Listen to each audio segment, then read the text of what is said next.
Hi fellow UDLers, this is Carrie and I'm going to talk to you tonight about the three core principles of UDL and how I use them in my classroom.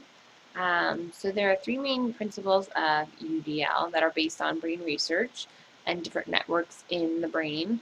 And those three main principles are 1. Multiple means of representation, 2. Multiple means of action or expression, and 3. Multiple means of engagement. So I'm going to talk to you about the three different principles and what brain networks they are associated with and how I use them in my classroom.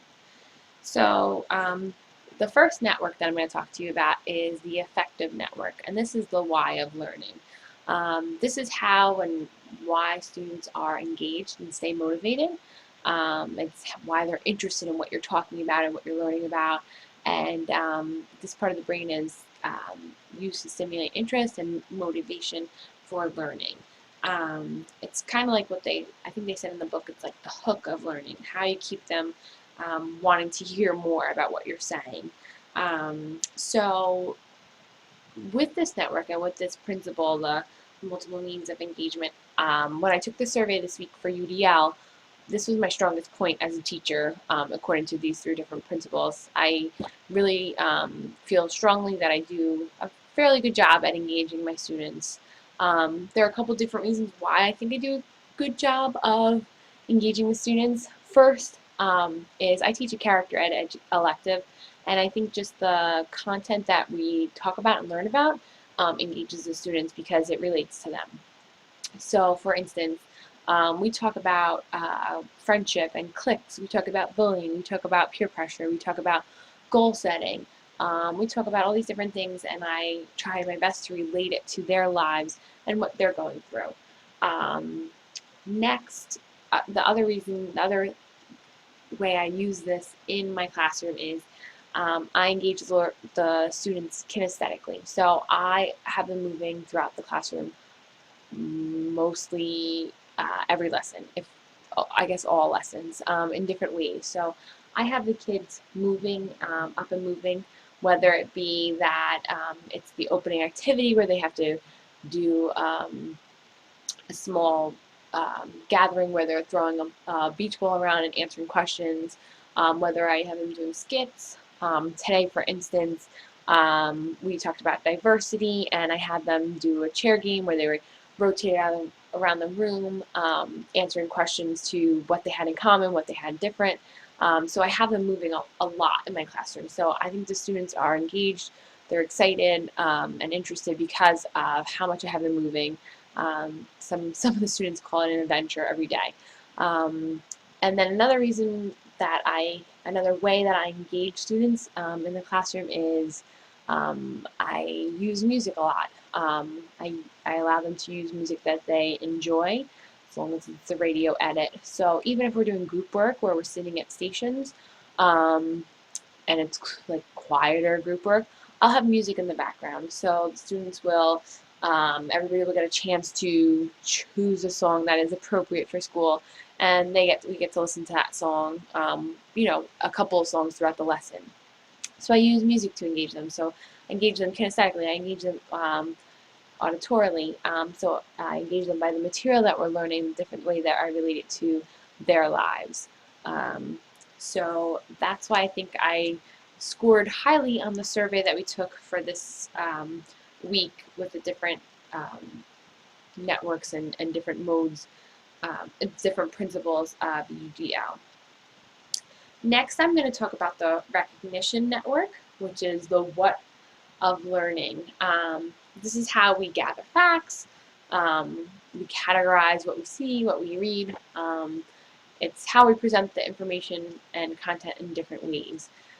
And this is what we're learning. This is how we present our information that we're learning.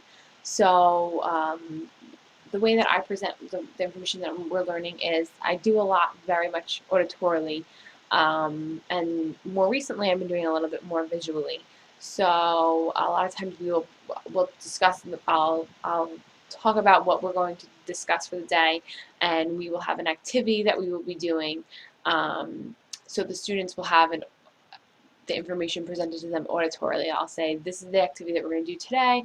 I'll explain the directions. And more recently, since I've been taking this UDL class, I will also have on the smartboard the objective of the day, and I also have a bullet list of what we're going to go through for the day, so that can also help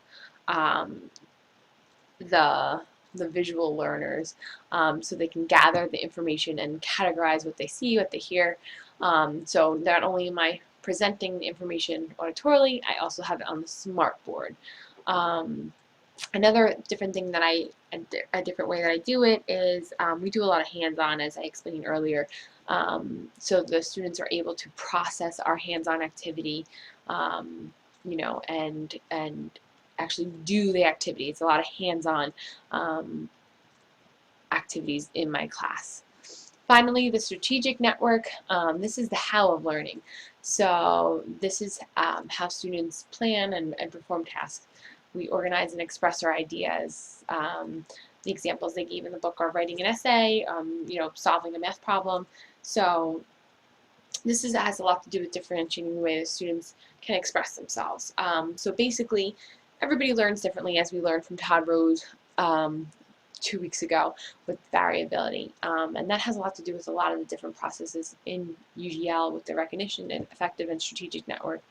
But I think with the strategic network, the variability is very important because everybody learns differently. So we all have different ways that we learn.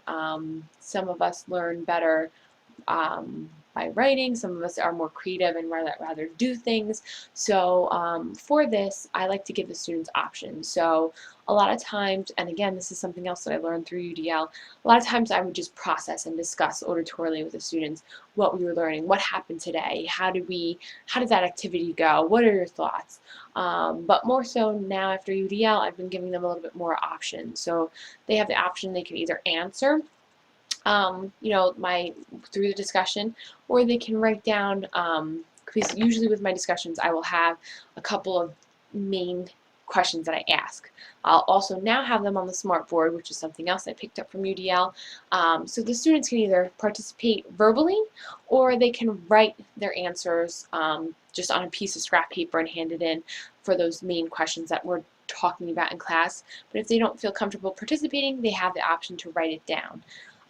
Another thing that one of my main topics that I do at the end of the semester for the elective is that students have to do a final project, I guess. And for, let's just say, for my 8th graders, we do something on careers.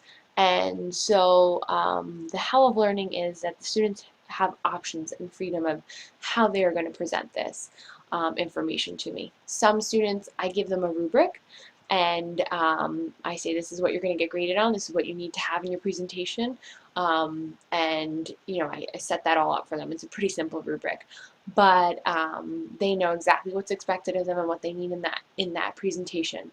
Some students prefer to do a PowerPoint or a Prezi, and they have that option. Some students prefer to do a skit about a career and, you know, tell us about the career by pretending they're on an interview.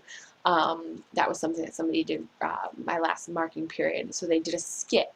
Another student decided that they just wanted to make a poster, another creative thing, but more drawing, and they they drew a picture of the career and then had little bubbles saying what about the career that I needed and that were parts of the rubric. So other people decided to just write a little paper on what the career is and why they chose that and different things about the career. So, you know, students may learn best through a skit, through a poster, through a PowerPoint or Prezi, or through a paper. So, you know, they were able to have that option to express their idea and presentation for their final project. And that's just one of the examples that I use in my classroom. So to review, there are 3 different networks that take place in the brain research that are the core principles of UDL. And the affective network is the why of learning, the recognition network is the what of learning, and the strategic network is the how of learning. And each of these are parts of the 3 principles of UDL, meaning the multiple means of representation, the multiple means of expression, and the multiple means of engagement. And I have discussed with you short points of how I use this in my classroom. I hope you have enjoyed my rambling presentation, and hopefully this goes okay for my first time using Screencast-O-Matic. Okay, thank you. Have a great night.